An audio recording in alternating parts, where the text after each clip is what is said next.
Ahí está. Queridas, queridos, continuamos con Vida y obra de Sigmund Freud por Ernest Jones. Estamos en el capítulo, ¿qué? Ay, un segundito, un segundito. Capítulo 24. Hábitos de vida y trabajo. Esta será la segunda parte. En el video pasado ya estuvimos viendo qué hacía Sigmund Freud poco antes de la guerra, no, incluso durante la guerra, Primera Guerra Mundial. Ajá. Estuvimos viendo cómo el título del texto, el título del capítulo es, pienso yo que muy claro y directo, cómo vivía, cómo trabajaba Sigmund Freud, aproximadamente entre 1914 y 1925, aproximadamente. Ajá. Dice el texto, había hasta pasados sus años 60, es decir, después de que Freud cumplió 60 años, no tuvo nunca una enfermedad grave, pero por otro lado padecía constantemente de perturbaciones de menor monta, menor importancia. Ajá. Las cartas a sus amigos están llenas de alusiones a sus trastornos intestinales. Aquí debo decirlo, un pequeño comentario, trastornos típicamente obsesivos. Ajá. Aunque se tiene registrado que Freud era más bien un histérico. Ajá. Vamos a continuar. El trastorno en cuestión, cuyo síntoma más destacado era una constipación crónica, ¿cómo podemos decirlo? Constipación, estreñimiento, ajá, crónico. Era de carácter muy confuso. En diferentes épocas fue diagnosticado como colitis, inflamación de la vesícula biliar, simple indigestión, apendicitis crónica. Todo eso, todas estas dolencias podían explicarse muy bien en un hombre que llevaba una vida tan sedentaria como la de Freud. Pero el trastorno quizá puede considerarse también, en parte, como un remanente psicosomático de la neurosis que tanto atormentó a Freud antes de su autoanálisis y durante el curso del mismo. Antes de continuar, queridas, queridos, eh, aquí se menciona un evento del cual hay incluso un capítulo en esta biografía. Les voy a dejar ese capítulo en la descripción. ¿Dónde dejé mi pluma? Pluma, me senté en ella, ¿no? Bueno, acá hay otra, a ver si tiene tinta. Un segundito. Bueno, autoanálisis. Este comentario viene influenciado en gran parte por mi trayectoria en la psicología, la mía, la de su servidor. Ajá. Yo estudié psicología en la Universidad Nacional Autónoma de México, ¿sí? Y en la psicología se dice que el autoanálisis nunca ocurrió. Esa es una crítica que tiene una completa ignorancia de la obra de Sigmund Freud. El autoanálisis de Freud forma parte importante de la interpretación de los sueños. Podríamos decir que la interpretación de los sueños fue el fruto del autoanálisis de Freud y hay remanentes, evidencia en la misma interpretación de los sueños de ese evento. ¿Cómo fue que Freud llegó a decir los sueños se unen en una concatenación lógica del sujeto? Ajá. Entonces, queridas, queridos, aquí vemos también una de las funciones del psicoanálisis en la vida del analista. Repito, el psicoanálisis nos sirve a los analistas para analizar a otros, pero nunca, nunca, nunca sin antes analizarnos a nosotros mismos al menos una vez. Al menos. Ahora, aquí el análisis debo señalarlo como un proceso que ocurre muchas veces a lo largo de la vida. Ajá. Incluso a lo largo de un solo día, a lo largo de una sola sesión, a lo largo de un solo minuto, muchas veces. En la psicología, al menos en México, de acuerdo a mi experiencia académica, se tiene en alta estima el valor del insight. Digámoslo así, en México tenemos una frase popular que ubicamos como nos cayó el 20, entendí algo. Ajá. El psicoanálisis no es eso. Ajá. El psicoanálisis es más bien como si anímicamente, afectivamente, la vida misma nos diera una cachetada. No es he comprendido algo, eureka, no. Es de repente, por ejemplo, voy a poner un ejemplo un tanto grotesco. Ajá. Abriéramos la puerta de entrada a nuestra casa y encontráramos a papá y a mamá teniendo relaciones sexuales en el sillón de la casa. Algo así. Eso, podríamos decir, es el insight que fue muy malversado, que fue muy manipulado por la historia de la psicología en Estados Unidos para hacer del psicoanálisis una técnica que buscara la salud mental. El ejemplo que les puse no es un ejemplo tranquilizador. Ni a ustedes ni a mí nos gustaría, pienso yo, a lo mejor me equivoco, encontrar a papá y a mamá haciendo lo que nos trajo al mundo, ¿no? Si fuéramos nosotros con nuestras parejas, eso sería una cosa muy diferente. Pero sorprender o ser sorprendido, en ese caso por un evento y en el caso del análisis por un conocimiento que nosotros mismos teníamos, un conocimiento, una representación, una idea inconsciente, es algo así. Ajá. No es he comprendido que porque mi mamá no me dio, no sé, eh, un licuado de mamey en la mañana del año no sé qué, entonces por eso no puedo relacionarme con mujeres. No, no, no, no, no, no, no, no, no, no, no, no, no. Es el psicoanálisis un descubrimiento constante de la realidad y de uno mismo. Constante, queridas, queridos. Por eso a mí realmente me cuesta a veces trabajo ponerme a escribir, porque frente a una hoja en blanco yo no sé lo que va a salir. Ajá. A veces los descubrimientos son fascinantes, a veces son aterradores, pero esa dinámica es lo que al psicoanálisis le da vida en el propio analista, ajá, en los y las analistas. Ajá. No podemos predecir qué es lo que vamos a descubrir en la próxima sesión, porque justamente nosotros no vamos buscando nuestra salud mental al analista. Ajá. Y ahora, imagínense esto que yo les describo en una situación donde este señor, Sigmund Freud, este médico, fue el único analista en todo el mundo. Al momento de descubrir los sueños, los sueños, son los sueños. Ahí sí, eureka. Ajá, no lo dijo, pero era ese sentido. Los sueños tienen un significado y es posible encontrar ese significado si nosotros indagamos no en la historia, bueno, sí, un tanto en la historia infantil, pero en la historia inmediata del sujeto y encontrar, digamos, no solo, mi sueño quiere decir esto, sino qué más. Ajá. Es una cadena, digámoslo así, de significantes que nada tiene que ver con la salud mental.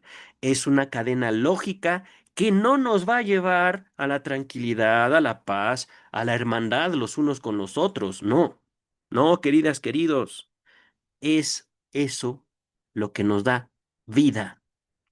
Es esa lógica, es esa posibilidad de hallar una relación con nosotros mismos a través de nuestros sueños lo que hace no solo atractivo, sino necesario al psicoanálisis.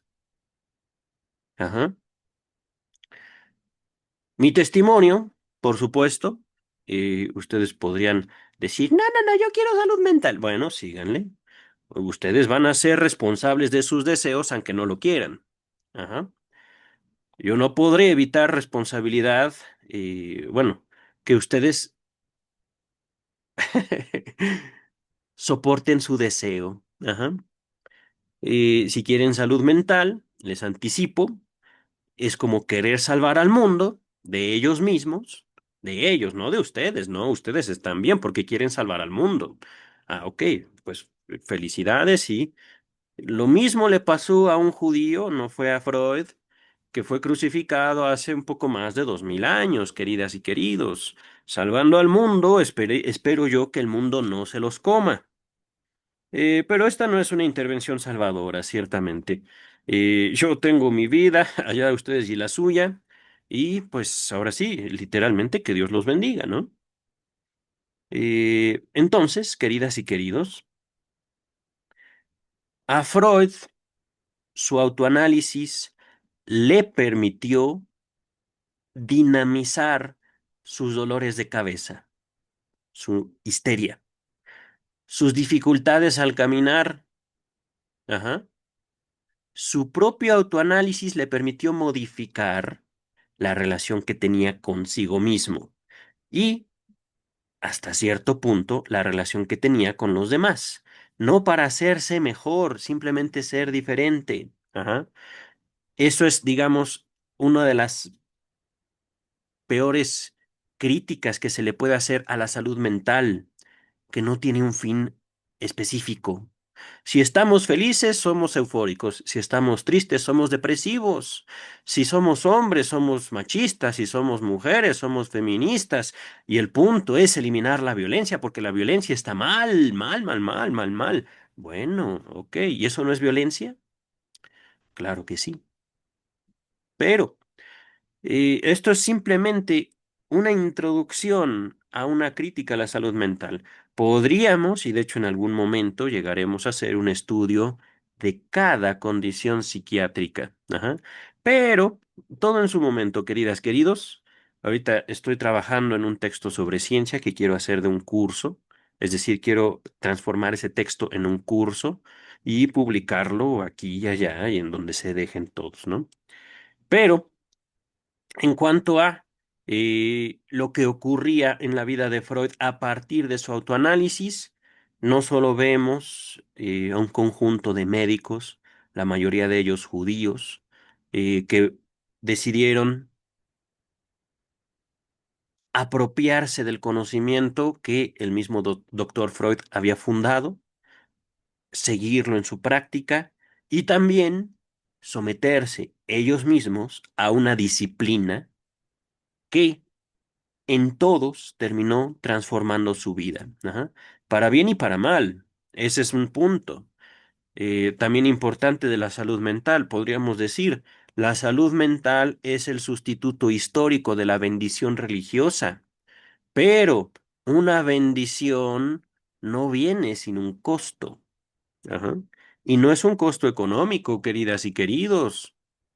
Una bendición pocas veces se puede tomar sin una pequeña maldición. Y de igual manera, no hay una maldición 100% mala que no incluya al menos un 0,0001 de bendición. Ajá. Estoy ahorita haciendo una mezcolanza de discursos para poner en evidencia cómo la salud mental no puede ser lo bueno en sí. ¿Por qué? Porque somos seres humanos y a veces es necesario sentirnos tristes, a veces es necesario odiar, a veces es necesario decir no. No podemos ser permanentemente un sí. Eso no es humano.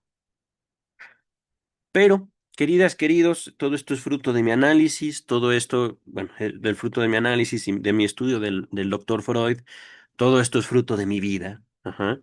Y también fruto de mi formación en psicología, que, debo decirlo, Soy analista, no soy terapeuta. Ajá. Y esto lo pongo en un contexto histórico y social mexicano para el año 2025. No solo no creo en la salud mental, lo considero un valor ofensivo e inhumano. Va en contra de todos los derechos humanos, bueno, al menos los más básicos: identidad, autonomía, autodeterminación, tanto de los individuos como de los pueblos. Ajá.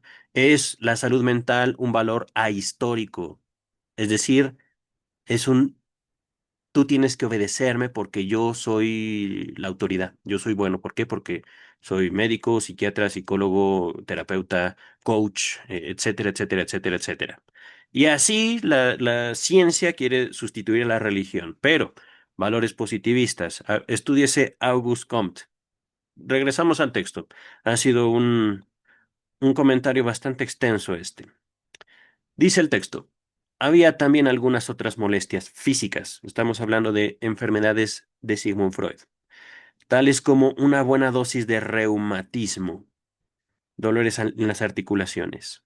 Solía atacarle la mano derecha, creándole dificultades para escribir, pero es que escribía como loquito este señor.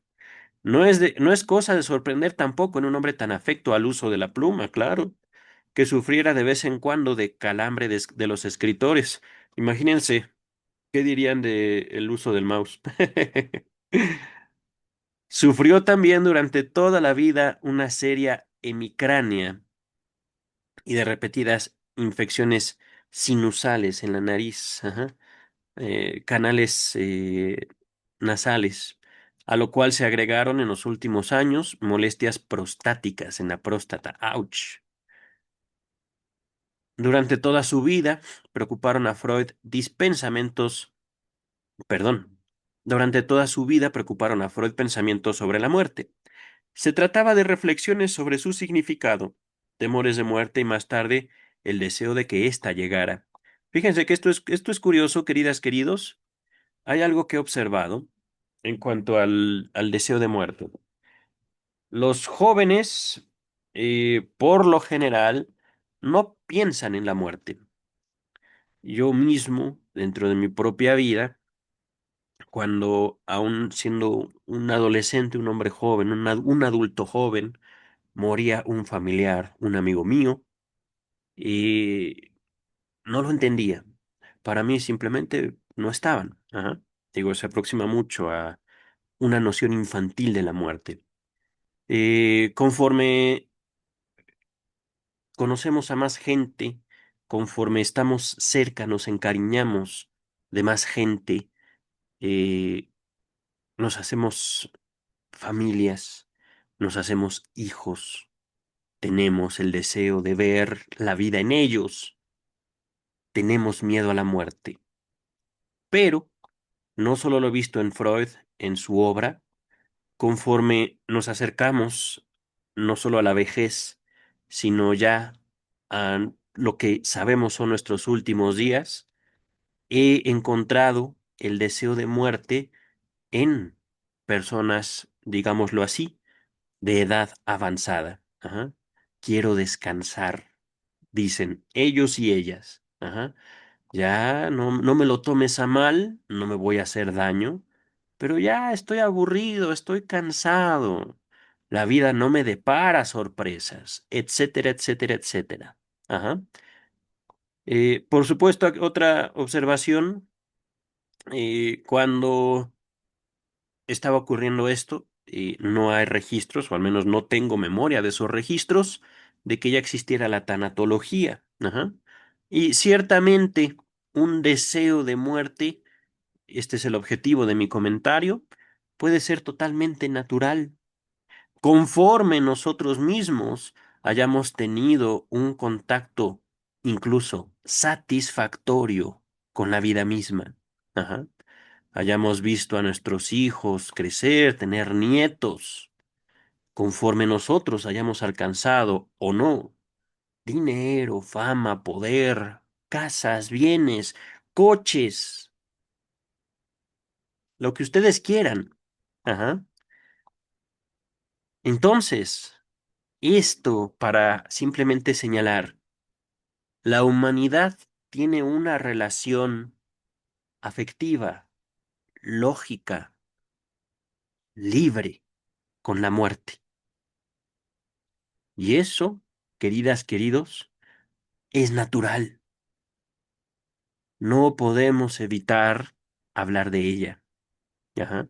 Lo dice un mexicano que nosotros festejamos la muerte en noviembre. Luego comparto con ustedes fotos de mis Halloweens anteriores. Halloweens, cosas, Día de Muertos. El Día de Muertos es mexicano, el Halloween es norteamericano. Ajá. Continuamos con el texto, pero es que empatan en los mismos días. Aquí los festejamos como si fueran básicamente lo mismo, cosa que no es así. Pero eh, dice el texto. A menudo nos hablaba Freud y nos escribía sobre esto, sobre la muerte. Lo más corriente en estos comentarios era siempre que ya se estaba volviendo viejo y no le quedaba mucho que vivir. Los cálculos sobre periodicidad de Fliess habían asignado a Freud 51 años de vida. Miren, tan pronto. Este era un amigo de Freud, Wilhelm Fliess, al cual le aportó muchas ideas que después entraron directamente al psicoanálisis.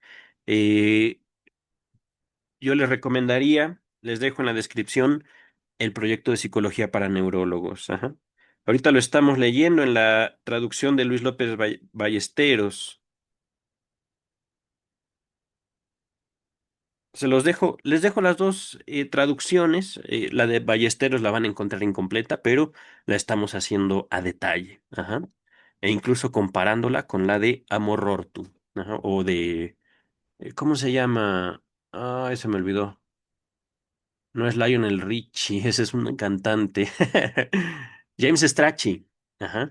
Lionel Richie. Dice el texto. Tan pronto como traspuso esa edad sin consecuencias, incurrió en otra creencia supersticiosa, que según manifestó a Ferenczi, Sándor Ferenczi, su segundo mejor amigo después de Jung, en 1910 había alimentado, palabras de Freud, durante mucho tiempo, que habría de morir en 1918. Se equivocó, al menos por 21 años. Cuando también esta fecha pasó tranquilamente, hizo este comentario, característicamente conciso. Eso demuestra lo poco que uno puede confiar en lo sobrenatural. Miren, científico hasta en su contacto con lo esotérico, querido doctor Freud. Es que, miren, periodicidad. Ajá. Eh, es curioso cómo también el ser humano, en general, no solo hablando de Freud, sus discípulos, Wilhelm Fliess, ustedes o yo, tenemos ciertos límites a lo que nos permitimos conocer. Ajá. Y justamente la relación del ser humano con la muerte puede dictar muchos de esos límites. Ustedes dirán, para ustedes y para la gente que los rodea, ¿creen en una vida más allá de la muerte?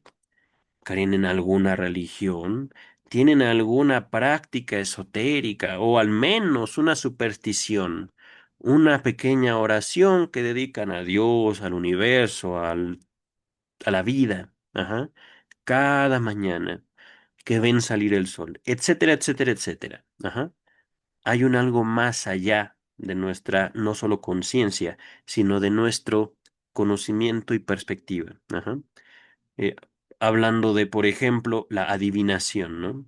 Freud le dedicó al menos un par de estudios que no recuerdo cómo se llaman.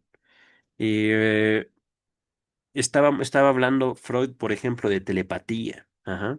No que Freud creyera en la telepatía, de hecho, al contrario, la refuta en sus escritos. Ajá. Telepatía, adivinación del pensamiento, ¿cómo? Había otro fenómeno. mm, ¿Cómo se dice cuando uno puede predecir el futuro hasta cierto punto? Todo eso lo combatió Freud. Ajá. Y atribuía a mucho de esto un funcionamiento inconsciente, es decir, No que esos eventos no existieran, sino que pueden explicarse justamente a partir de fenómenos inconscientes, a partir de la percepción que nosotros podemos tener, el conocimiento que tenemos sin darnos cuenta. Ajá. Un conocimiento inconsciente. Ajá. Explica algo de lo sobrenatural, no todo. Les voy a poner un ejemplo de mi propia práctica, y esto es algo que aún al día de hoy me sigue asombrando. Ajá. No que yo haya visto un fantasma o algo así en una sesión, no. Fue una anécdota de una paciente. Esta paciente tuvo la lamentable muerte de su hijo hace unos años, cuando el niño tenía entre 3 y 4 años de vida. Ajá. Resulta que, por azares del destino, la, ella sale a un encargo dejando a su hijo solo en la casa, pero es un encargo que ella cumpliría en menos de 5 minutos, es decir, salía y regresaba. No fue realmente un evento adrede, fue un evento totalmente accidental. Cuando ella sale, dando unos pasos por el pasillo de su edificio, de su departamento afuera, se escucha cómo se cierra la puerta, clac, y ella no trae llave. Ajá. Adentro, su hijo le grita, mamá, se cerró la puerta. Y su hijo se acerca a la puerta y ella se acerca a la puerta también. Los dos están a los dos lados de la puerta y se están hablando. Ajá. Espérame tantito, hijo, no sé, voy aquí al departamento de al lado con el vecino que nos va a dar un poquito de azúcar, algo así. No me acuerdo exactamente. Pero el punto es de que el niño le dice una frase específica. No recuerdo exactamente la frase, pero era algo así como, pero también tenemos miel, mamá. Podemos usar la miel. Voy a ponerle miel a mi pan, algo así, y ahorita lo compartimos. Algo así, era que el niño iba a tener el uso exclusivo y específico de de un alimento. Ajá, y lo iban a compartir en cuanto ella regresara. Resulta que en esos minutos que ella va al departamento vecino y regresa, el niño accidentalmente, no sabemos cómo o por qué, cae por la ventana de un tercer piso, tercero, cuarto, no recuerdo. El punto es de que, naturalmente, cuando ella regresa, en menos de 5 minutos, toca la puerta para que su niño le abra, escucha gritos afuera del departamento, afuera del edificio. Ella toca la puerta como desesperada, quiere saber qué está pasando, pero no quiere salir, quiere ver a su hijo. No hay respuesta. Ajá. Al no encontrar respuesta, ella baja a ver qué es lo que había ocurrido y encuentra a su hijo muerto.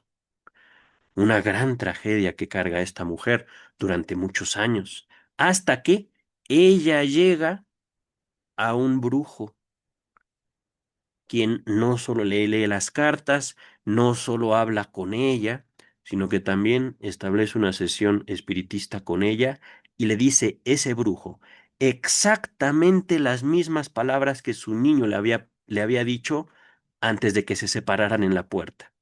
Esto por supuesto que la deja a ella totalmente asombrada y por supuesto que ella le cree al brujo. Ajá, y establece lo que podríamos llamar en la psicología una relación terapéutica con ese brujo.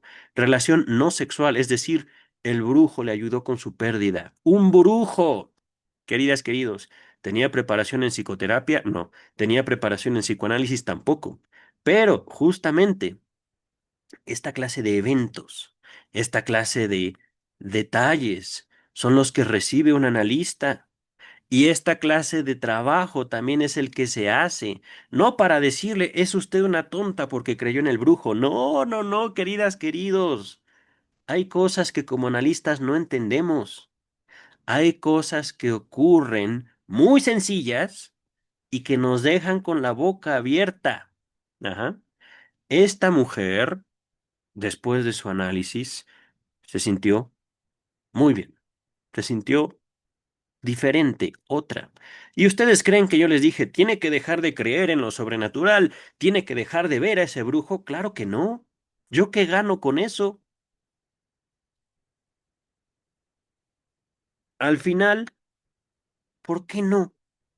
Que ella tuviera esos dos apoyos, que de hecho no recuerdo que cuando me veía a mí siguiera viendo al brujo, o tal vez ese dato nunca lo revisé, pero lo recuerdo cómo me narró esa extraña e imposible coincidencia, ajá, que él,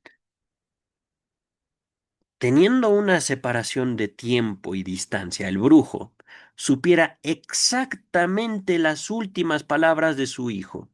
Ajá. Por supuesto, cuando él se las dice, a ella le nace una esperanza. ¿Iba yo a terminar con esa esperanza? No lo sé, queridas, queridos. Tal vez sí, tal vez no. Al menos yo no lo hice. Ajá. Porque un análisis va más allá de la esperanza. Un análisis no es para dar esperanzas o para quitarlas. La esperanza a veces sostiene la vida. Ajá.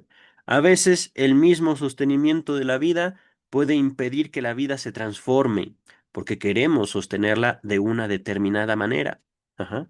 ¿Y qué vale más, queridas y queridos, la vida misma o una creencia, entre comillas?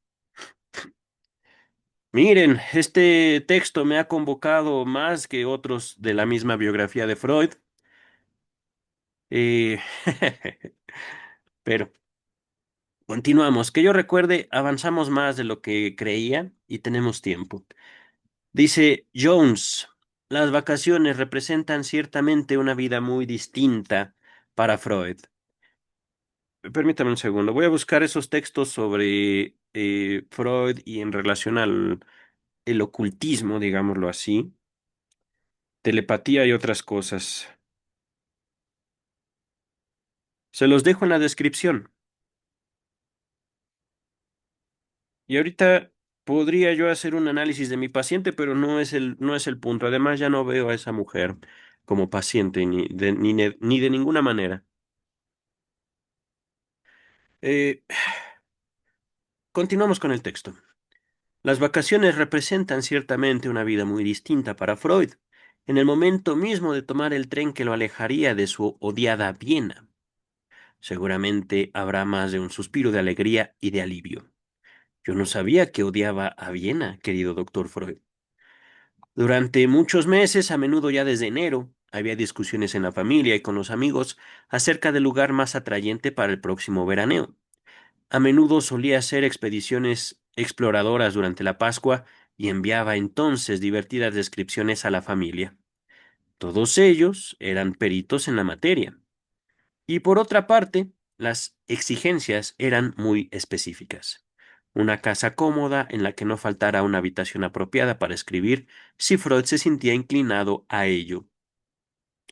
Una determinada altitud, sol y mucho aire, bosques de pino en las inmediaciones para los paseos, hongos a discreción, hermoso paisaje y sobre todo tranquilidad y estar cubierto de toda irrupción de gente en bandadas o en cualquier otra posibilidad de turismo en gran escala.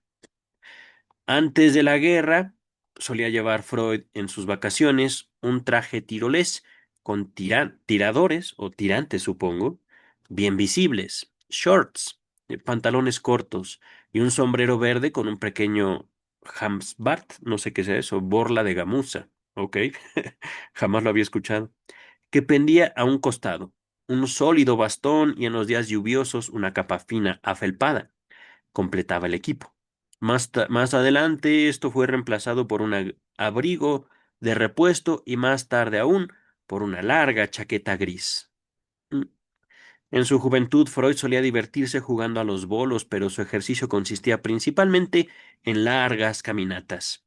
Era un caminador notable, liviano, veloz e incansable. El rasgo más característico en estas andanzas de Freud era su pasión por los hongos.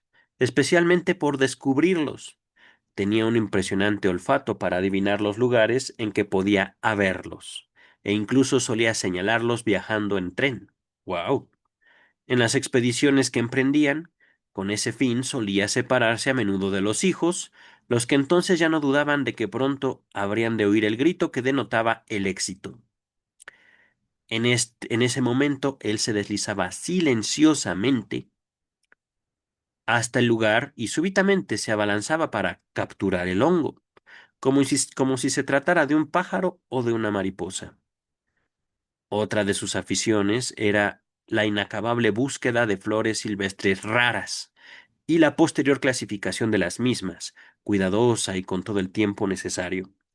Una de sus hijas me decía que había tres cosas que el padre deseaba especialmente enseñar a sus hijos: conocimiento de flores silvestres, el arte de descubrir hongos y la técnica del juego del tarroc. Y en todo ello tuvo completo éxito. Entre las cosas típicas de las vacaciones, había dos que suelen considerarse más bien como características del sector femenino de la humanidad. Freud carecía del sentido de la orientación y por ello no encontraba nunca el camino de regreso en tales ocasiones. Sus hijos me cuentan que después de una larga caminata solían quedar atónitos al ver la absurda dirección que quería tomar para el regreso, pero, sabedor él de la situación, se resignaba bien pronto a dejarse guiar por ellos. No era nada práctico, además, en cuanto a los detalles preparatorios de un viaje. Los horarios de ferrocarril eran una cosa que estaba más allá de su comprensión, y los viajes más bien complicados eran siempre preparados por otros, primero por su hermano Alejandro y más tarde por su hijo Oliver, ambos expertos en esto. Se tomaban las mayores precauciones para no equivocarse de tren, llegando para ello a la estación con una anticipación absolutamente exagerada. Solía ocurrir aún así que el equipaje se despachara con errores en la dirección y que se extraviara del todo. O que se extraviara del todo, perdón. Después de pasar más o menos 6 semanas en esta idílica existencia, Freud solía sentir la nostalgia de placeres más complicados.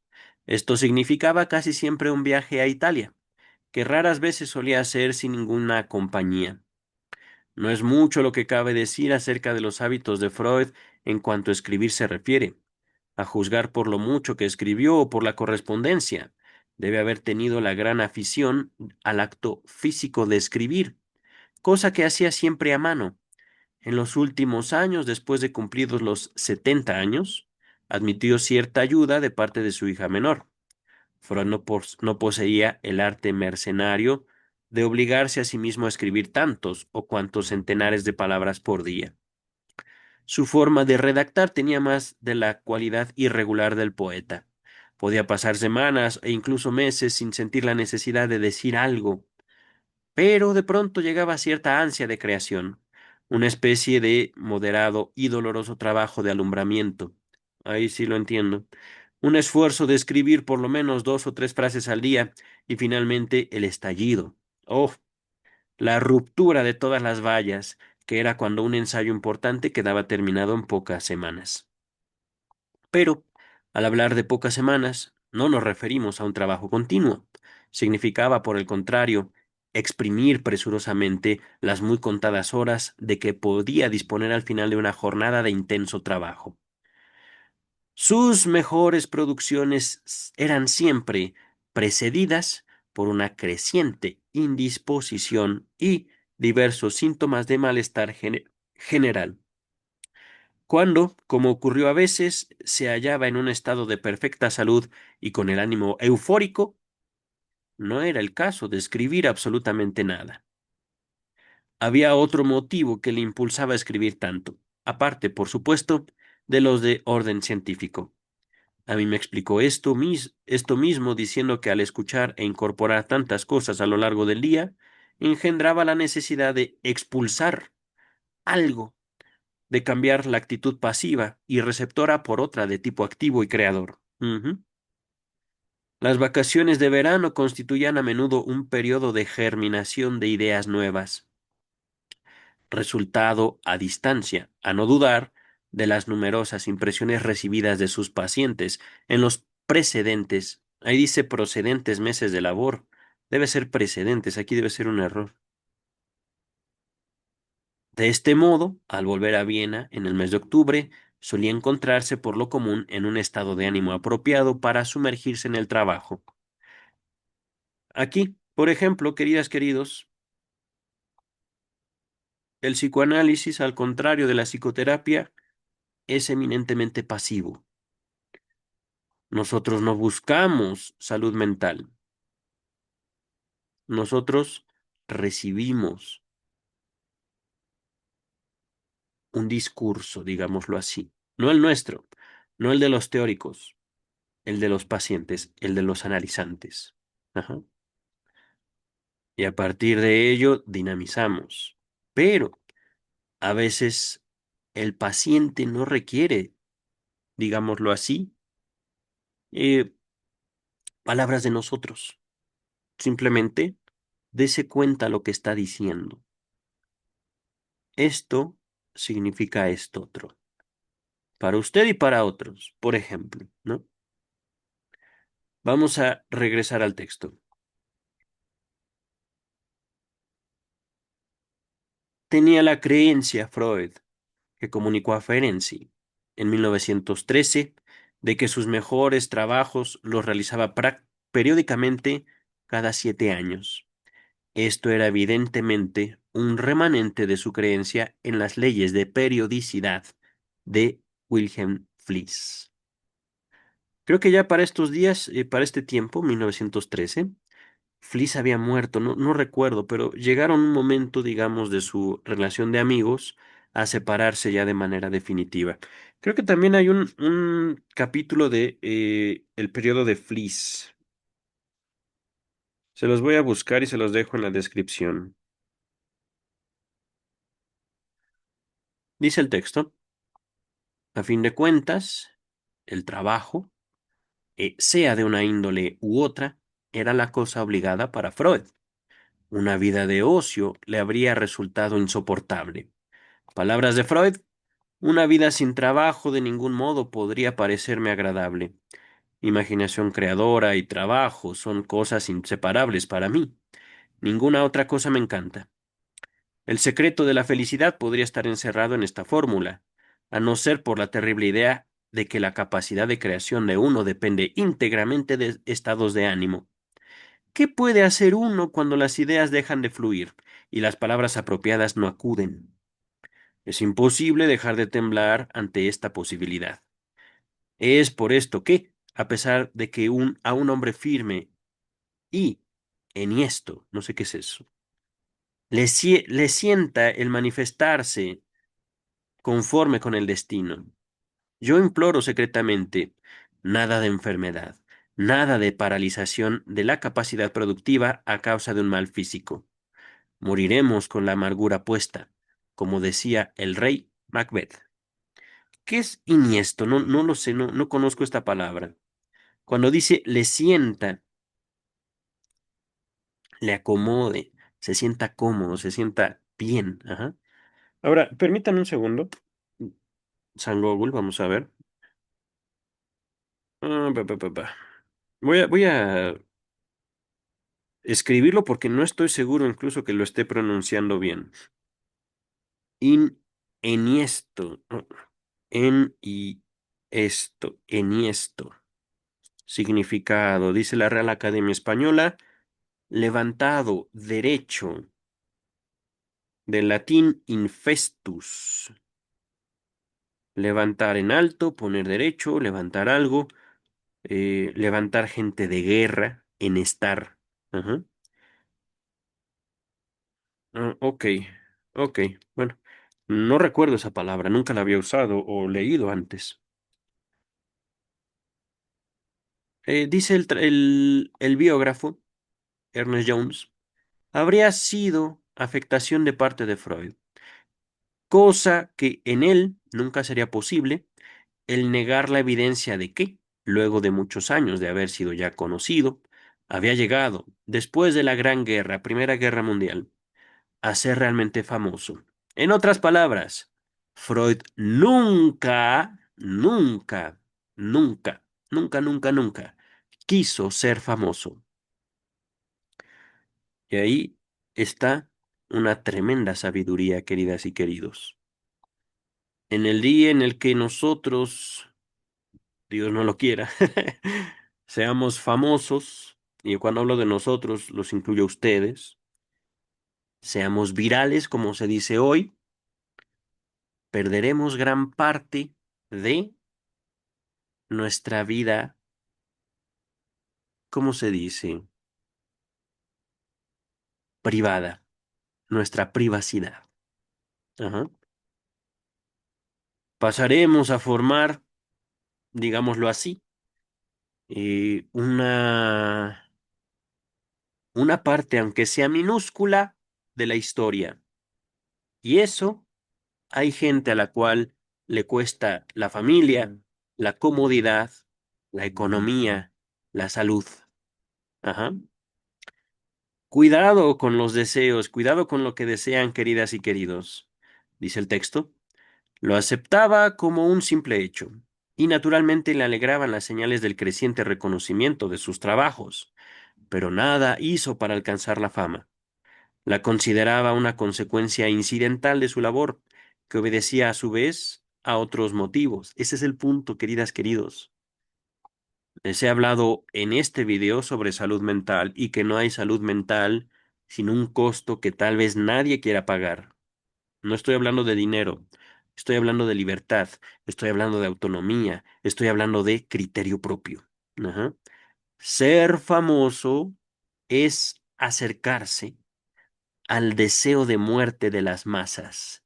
Las masas no solo aman, sino odian con toda la intensidad. Con toda. Entonces, queridas y queridos, no solo perderíamos, supongamos que llegáramos a ser virales, lo queramos o no, no solo perderíamos nuestra vida privada, sino también nos expondríamos no solo a haters, no, también a loquitos o loquitas que podrían reclamar nuestra vida en un acto completamente ilógico, irrelevante e irrespetuoso. Ajá. Dice el texto, la consideraba, la fama, esto ya lo leí, cierta vez dijo, pensando evidentemente en sí mismo, aun cuando lo expresaba en términos generales, nadie escribe para alcanzar la fama, la que de todos modos es algo sumamente transitorio, transitorio, o la ilusión de la inmortalidad. Escribimos sin duda ninguna, y ante todo, para satisfacer algo que se halla dentro de nosotros, no para los demás. Esto no es nada más para escribir, querido doctor Freud. Es la misma esencia del psicoanálisis. Conozco y me conozco para satisfacer algo en mí.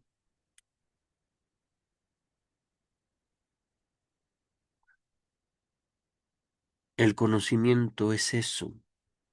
La vida es eso. Satisfacer algo que puede ser un algo placentero o un algo doloroso. También, queridas y queridos, hay en la humanidad tendencias masoquistas. Y cuando digo la humanidad, por supuesto que me refiero a mí y a ustedes. Somos seres humanos. Ajá. Dice el texto, naturalmente, cuando otros reconocen nuestros esfuerzos, ello incrementa nuestra satisfacción interior. Pero, sin embargo, escribimos en primer término para nosotros mismos, elevados con un impulso interno. Freud no adjudicaba mucho valor a sus trabajos, una vez que la aplicación de su método le había permitido expresar aquello que deseaba. Esta actitud despreocupada se evidenciaba principalmente en materia de traducciones, ya que se le veía dispuesto a conceder derechos de traducción en una forma un tanto descuidada e indiscriminada. A su hijo Ernst le dio un trabajo bastante considerable, año después, poner en claro los complicados y contradictorios contratos que fueron descubiertos. Permítame un segundo, queridas, queridos. Estamos en la página 237. Nos quedamos aquí. No voy a interrumpir aquí, pero tal vez no lo sepan, estoy saliendo de una gripe, se me está eh, constipando la nariz y no tengo papel a mi alcance en este preciso momento. Voy a tener que dejarlos solos 10 segundos mientras voy por el papel higiénico. Uy. Pa.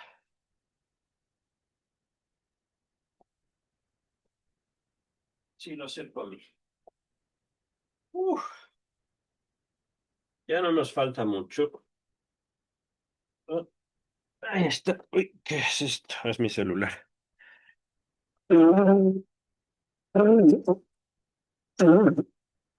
Ya. Ya respiro. Pero ya puedo hablar al menos, ya puedo grabar. Agüita. Mm. Dice el texto. Freud tenía un concepto bastante modesto de sí mismo. He aquí una típica expresión del mismo. Ay, querido Jones, ahorita termino este párrafo y les comento. Mi capacidad y mi talento son muy limitados. Absolutamente nada en cuanto a ciencias naturales, nada en cuanto a matemáticas, nada que tenga que ver con lo cuantitativo. Pero los dones que tengo, limitados en su naturaleza, son probablemente poderosos. Probablemente. Es que, querido Jones, una cosa es que nosotros sintamos admiración por alguien, Jones. Yo puedo entender que este caballero de aquí admiraba mucho a su maestro y quería decirle, maestro, lo quiero, lo admiro, es usted para mí una persona sumamente valiosa. Y otra cosa, queridas y queridos, es que su maestro le creyera, porque esto que está haciendo Jones, ¿cómo podríamos entenderlo en psicoanálisis? ¿Cómo podríamos analizar eso? Y haciendo honor al trabajo del maestro. Y un acto de seducción. ¿Sí?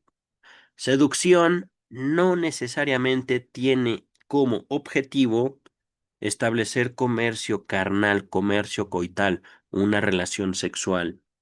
La seducción tiene todo que ver con el contacto social y la forma en la cual cada ser humano quiere que otros, más grandes, más poderosos, o tal vez que simplemente han ganado nuestra simpatía, queremos que nos vean de determinada manera, queremos ser tratados por ellos de determinada manera. Ajá. Dicho de manera fea, la seducción es una forma de manipulación, pero no existe contacto humano sin al menos una pizca de manipulación. Ajá. Vamos a continuar con el texto. Muchas veces he sido consultado, dice Jones, acerca de la importancia que en mi opinión podría tener sobre la evolución de las ideas y los trabajos de Freud su judaísmo. Oh, buen tema. Especialmente por personas que al escribirme al respecto esperan una respuesta enfática positiva.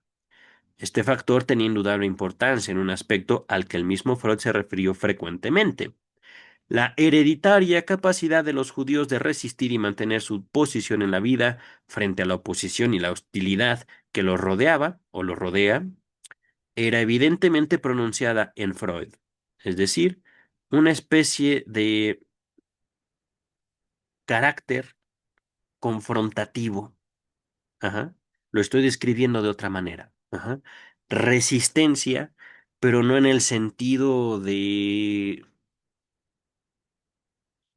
anárquico. Ajá.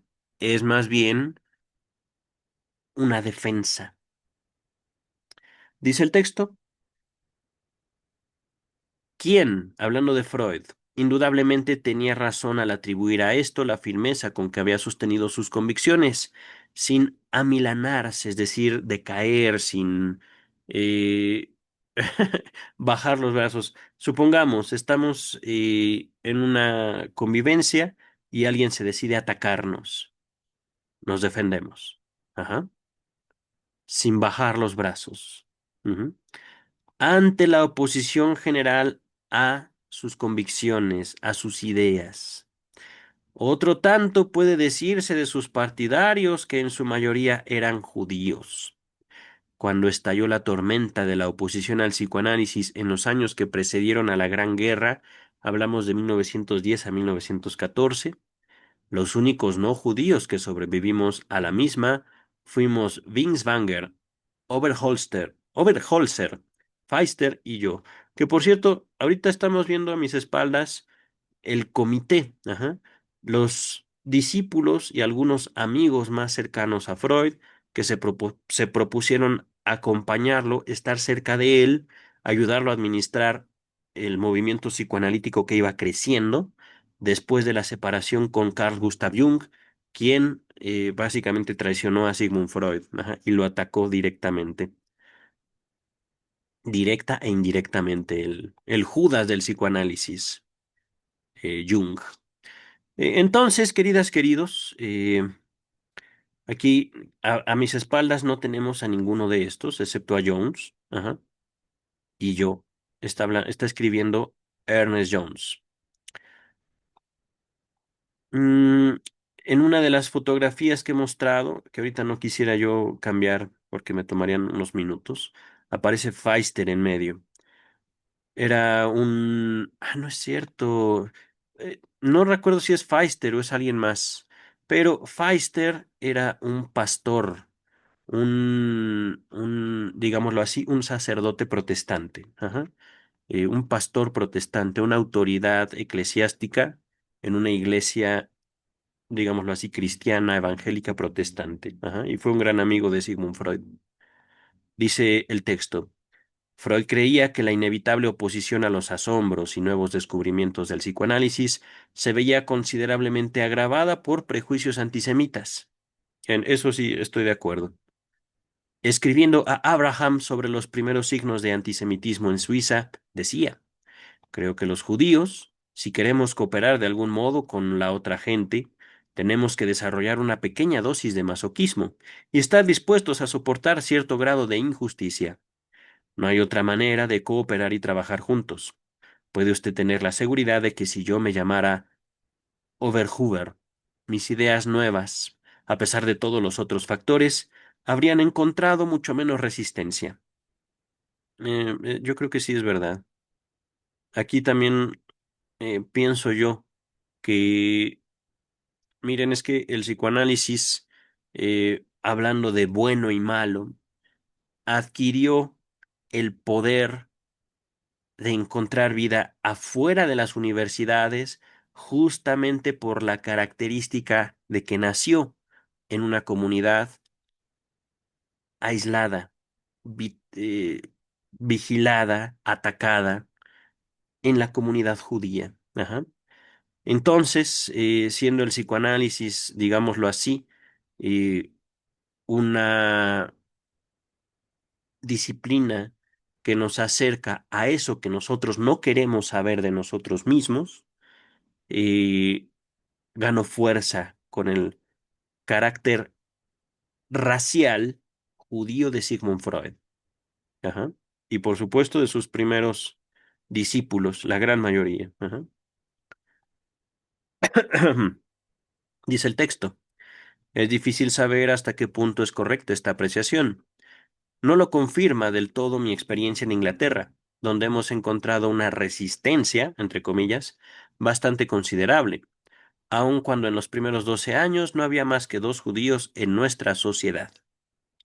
Bueno, querido Jones, aquí también es que mira, una cosa es lo que nosotros vivimos como no judíos y que nosotros, usted, querido Jones, que ya falleció, y su servidor, podemos hablar de psicoanálisis o podemos defenderlo o también podemos guardar silencio. Ajá. Porque al fin y al cabo, ¿de qué se trata? de hacer del psicoanálisis un evangelio, de hacer del psicoanálisis algo que no es, ajá, y de buscar, voy a ponerlo así entre comillas, rescatar a la gente de la ignorancia. No, no, no, no, no, no, no, no. Eh, Uno establece como individuo humano, lo queramos o no, una cierta relación con ciertas verdades. Ajá. El psicoanálisis es llevarnos a buscar los límites de las verdades que nos constituyen como sujetos, como sociedades, como culturas. Ajá. Pero, una vez hecho esto, ¿a dónde ir? ¿Qué hacer con nosotros, con nuestra energía, con nuestra identidad? Eso es también responsabilidad de uno, como analista. No vamos a guiar a nuestros analizantes más allá de esos límites que ellos o ellas podrían o no superar.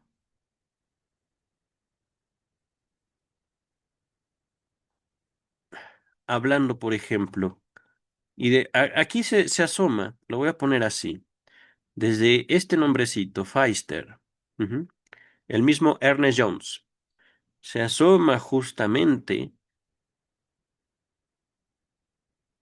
la influencia de la religión en la historia del psicoanálisis. Ujú. Miren, si lo tengo conmigo. Esto no fue calculado, de hecho, tengo este libro desde hace tiempo y se los he mostrado en varias ocasiones. Las controversias, Anna Freud, Melanie Klein. Ajá. Esto pasó después de la muerte de Freud.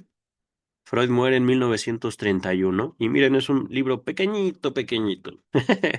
La verdad no lo he empezado. Bueno, sí lo he empezado, pero ahorita con mis estudios en derecho no puedo ocuparme de un libro así.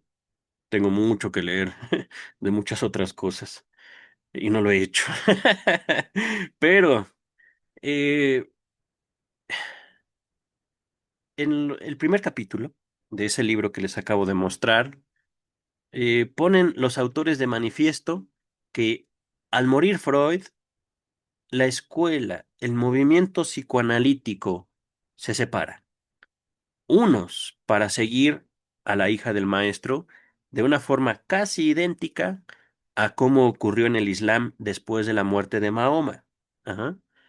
El Islam se separa en dos grandes, digamos, eh, escuelas de pensamiento, en dos grandes sistemas de pensamiento, en el Islam chiita y en el Islam... ¡Ay! Se me olvidó el otro. Ah, bueno, investiguen historia del Islam. Ajá. Pero unos de ellos dicen hay que seguir, creo que es al yerno de Mahoma.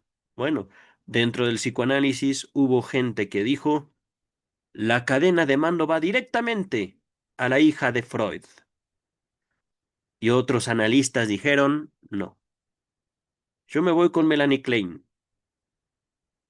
También por eso, queridas, queridos, ahorita estamos estudiando en este canal a Melanie Klein. Yo puedo decirles, no soy un seguidor, más bien soy un crítico de Melanie Klein. Y ahorita estamos los miércoles dedicándolos a su estudio. Qué pobrecita. Bueno, pues lo siento, querida doctora, la historia pasa. Y la historia también me juzgará a mí.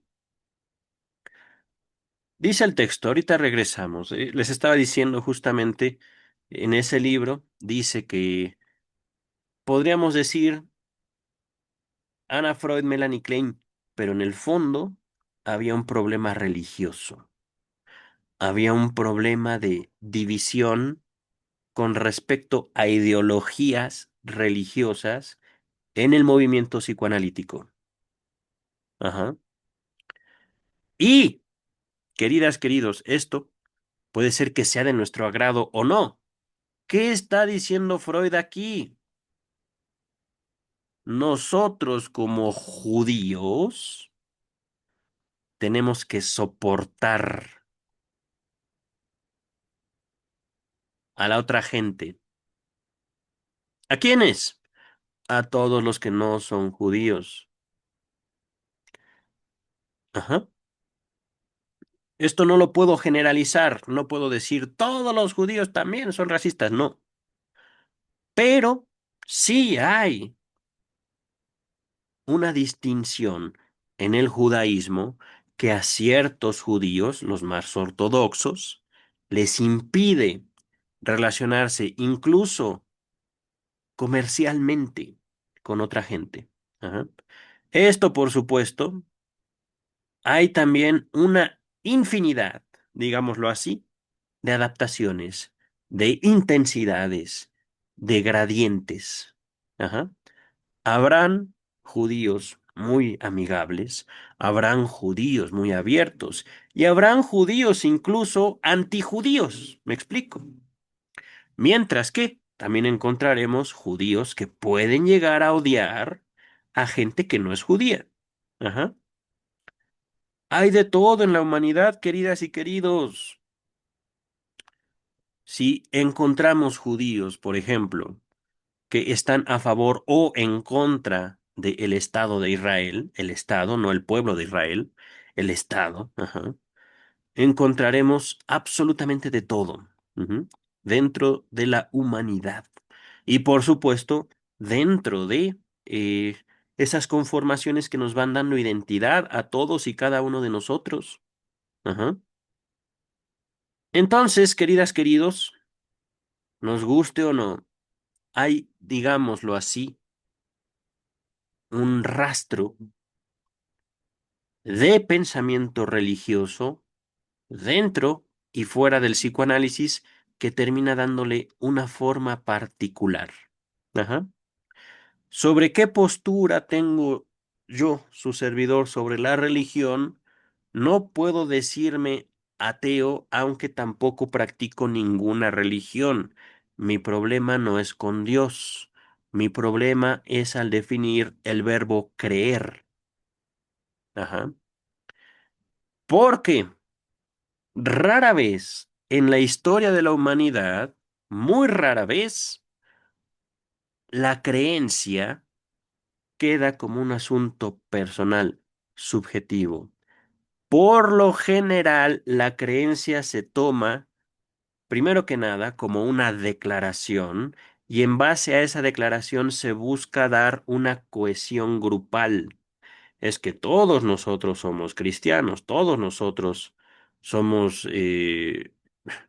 chiitas o sunníes, todos nosotros somos luteranos, franciscanos, etcétera, etcétera, etcétera, etcétera. Pero esta cohesión siempre, siempre, siempre, siempre se fractura. El ejemplo del psicoanálisis mismo. Sí, sí, sí, doctor, doctor Freud. Lo amamos, lo respetamos, lo admiramos, lo queremos. Pero muere, se separan. 2 añitos tardó el movimiento psicoanalítico en separarse. Después vino Lacan. Pero ya llegaremos a eso. Todo eso lo veremos a detalle. A detalle. También lo que pasó después con Melanie Klein, después de, o bueno, después de la muerte de Freud, ya con sus escritos, con sus contribuciones y las limitaciones de esas contribuciones. A ver, nos quedamos aquí adelante. Miren, estábamos hablando de que Jones, que vivía y trabajaba, ejercía el psicoanálisis en Inglaterra, él no era judío. Ajá. Y enfrentaba bastante resistencia. Ajá. Dice el texto. La pregunta acerca de si solo un judío pudo ser el creador del psicoanálisis es evidentemente mucho más difícil de contestar. Por un lado, podría decirse que, de todos modos, fue un judío el que lo hizo. Pero por otra parte, también cabe agregar que hay innumerables millones de judíos que no lo hicieron. Solo un judío. No lo sé. Nietzsche era judío y estoy pensando en gente que, digamos, el mismo Freud señaló como básicamente precursores del psicoanálisis. Ajá. Nietzsche, ¿quién más? ¿Quién más? Eh, Digo, hablando fuera de la filosofía, Goethe, ahí es más bien como el arte. Ajá.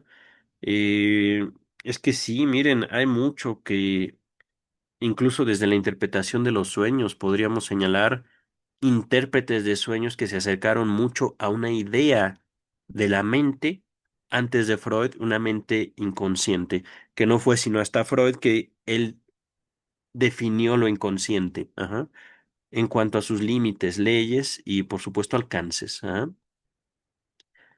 Dice el texto.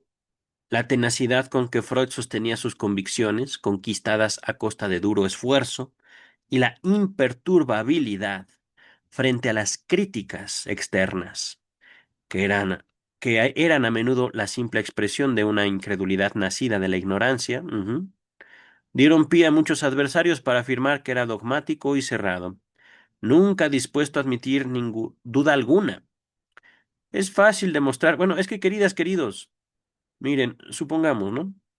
Y esto lo viví, esto sí ya lo tengo cerca porque a veces lo cito. He aquí mi libro, acá estoy. Ajá. Eh, Hubo un familiar que me dijo, eso no es cierto. ¿Qué es lo que no es cierto? Le pregunté. No supo decirme. Cuando yo escribí este título, me propuse demostrar el origen de la ley en el cuerpo. Ajá. En nuestra relación con nosotros mismos. Ajá. Para él, no sé qué quería decir, no sé qué entendió del título de mi libro, pero fue algo así como, no, no, no puede ser, no, eso no es cierto. Pero ¿qué es lo que no era cierto? Nunca me supo decir. Me han dicho que el libro trata sobre abuso sexual, cosa que tampoco es cierto. No dedico ni un párrafo en abordar, digamos, la triste realidad del abuso sexual infantil. Eh, este título nació hace ya algunos años de mi progresiva relación con el derecho. Ajá. Por eso le he puesto psicoanálisis del Estado. Ajá. Que en su momento me emocioné mucho por la escritura. Estaba yo escribiendo la segunda parte de psicoanálisis del Estado, luego vino mi interés por estudiar derecho y he dejado esa segunda parte. Probablemente algunos de los trabajos que he hecho para mis estudios en derecho formen parte de el segundo volumen de psicoanálisis del Estado, que ya tiene título, pero no lo he continuado. Eh, oh, Se me ha olvidado. Ya tengo por ahí el escrito, pero la dialéctica del castigo.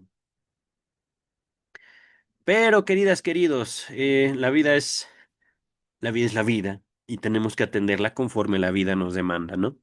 Y ciertamente yo no me dedico a escribir, yo no me dedico a YouTube, yo tengo mi trabajo orgullosamente sostenido por casi 13 años, sí, casi 13 años, en agosto cumplo 13 años de solo trabajar en esa empresa que ahorita no diré el nombre. Pero, queridas, queridos, ya, a ver, estamos página 39, a 3 páginas. Vamos a acabar esto. La tenacidad con que Freud sostenía sus convicciones, conquistadas a costa de duro esfuerzo, y la imperturbabilidad frente a las críticas externas, que eran a menudo la simple expresión de incredulidad nacida de la ignorancia, dieron pie a muchos adversarios para afirmar que era dogmático y cerrado. Nunca dispuesto a admitir duda alguna, es que no nos leen, es que ni siquiera se toman la molestia de definir lo que quieren decir. A mí no me han dicho dogmático y cerrado, pero no me contestan. No me dicen, oye, es que yo entendí de tu título esto.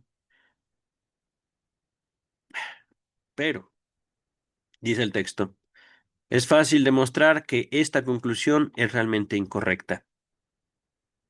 No solamente por diversos pasajes de sus obras, en que admitía el carácter absoluto de ensayo de muchas de sus conclusiones, y sobre todo de la absoluta imperfección de éstas como afirmación definitiva, sino también, y más específicamente, por diversos párrafos de sus cartas, algunos de los cuales ya hemos citado en estos dos volúmenes, en los que describía la frecuencia con que solía sentirse agobiado por dudas internas e indecisiones.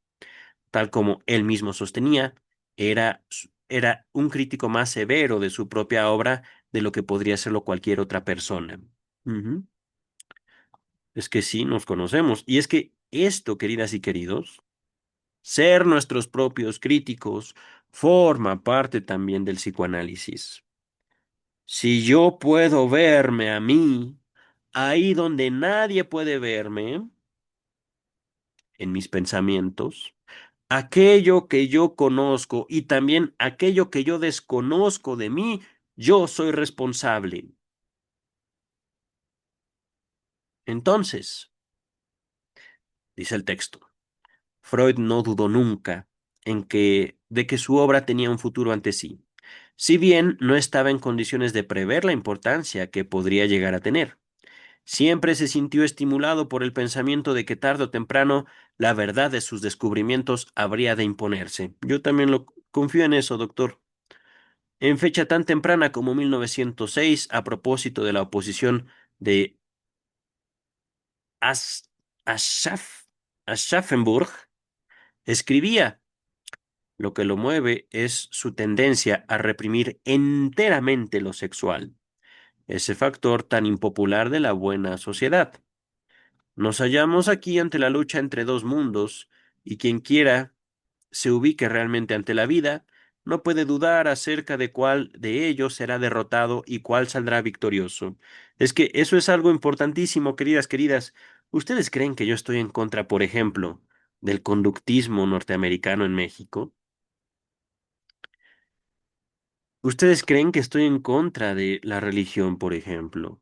¿Ustedes creen que estoy en contra de las universidades? Claro que no. El psicoanálisis no tiene enemigos, ¿cómo decirlo? Porque todos sus opositores parten del desconocimiento, parten de una crítica hecha sin conocer. Y por supuesto, no es tanto que el psicoanálisis al final, por ejemplo, saldrá victorioso porque representa el conocimiento puro. Es que buscamos en el análisis lo real, no desde el punto de vista lacaniano. Ajá. Buscamos en psicoanálisis el conocimiento y la verdad más simple.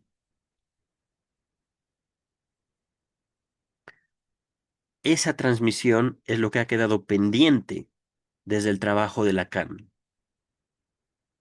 en el cual el psicoanálisis se complejizó, digámoslo así, para bien y para mal. Por eso me considero un psicoanalista post-lacaniano. Ajá. Dice el texto. Pocos años después, respondiendo a los augurios y cumplidos que le enviaba Ferenczi con motivo del nuevo año, escribía con su habitual franqueza: sería en vano querer negarle que las palabras con que usted saluda al año nuevo en su carta me han producido un gran placer. No soy tan insensible al reconocimiento como lo soy a la censura. En cuanto al valor de mi obra y su influencia sobre el desarrollo futuro de la ciencia, me resulta difícil a mí mismo formarme una opinión. A veces creo en ellas, otras veces dudo. Creo que no existe manera de predecirlo, y es posible que Dios mismo aún no lo sepa, querido. En todo caso, debemos considerar valiosa esta obra en este momento, y me siento contento de todo corazón por no ser ya el único empeñado en ella. Si no llego a viejo, nada sacaré de ella. Pero, por cierto, no trabajo con vistas a la fama ni a recompensas de ninguna índole. Considerándolo la inevitable ingratitud, considerando la inevitable ingratitud del género humano, no espero nada, ni siquiera más tarde para mis hijos. Muy poco valor han de tener todas las consideraciones de esta índole si tomamos en cuenta seriamente la firma Fatum y Ananke, el destino y la fatalidad.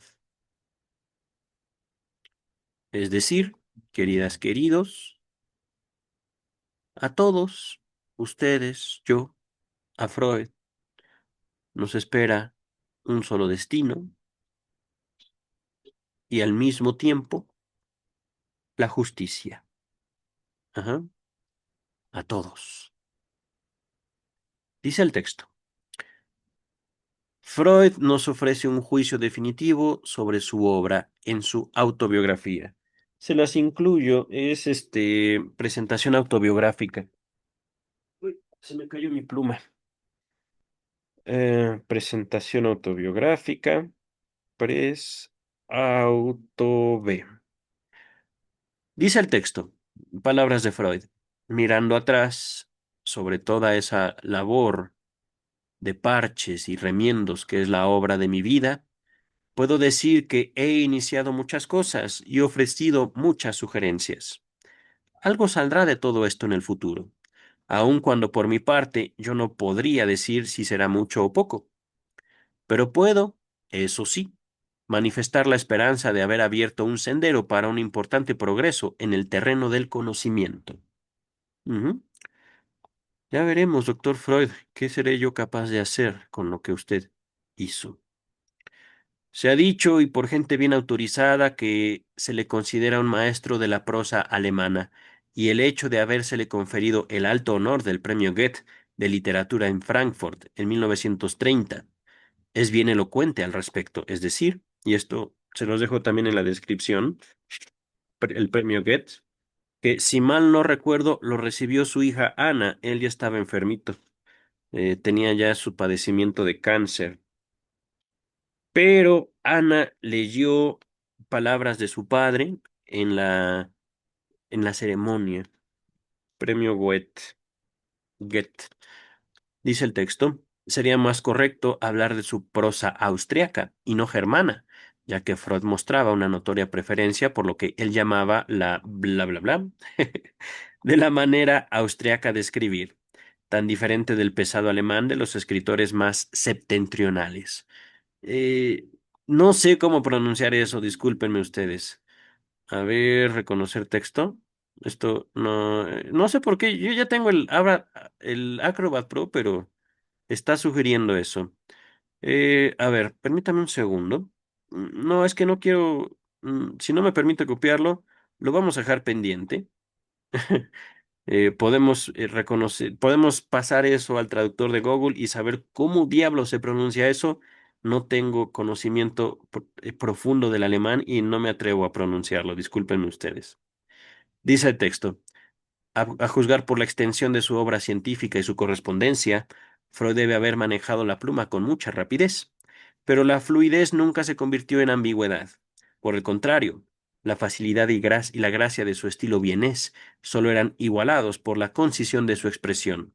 Sin embargo, esto no podrá negarlo ningún traductor concienzudo de sus obras. Freud no era un escritor excesivamente cuidadoso. A veces, cuando se le consultaba acerca de una frase ambigua, se reprochaba riendo un... Uf, miren, voy a latinizar esto del alemán, es más pequeño que la otra palabra. Sklamprey. Sklamprey. Ok.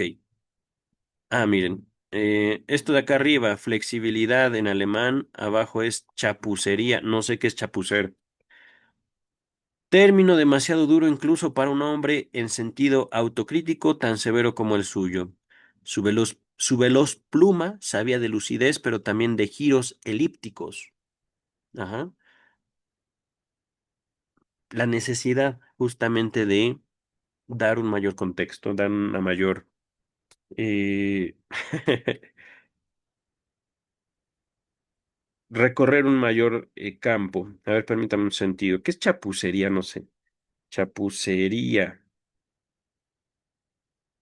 Tosquedad, imperfección en cualquier artefacto.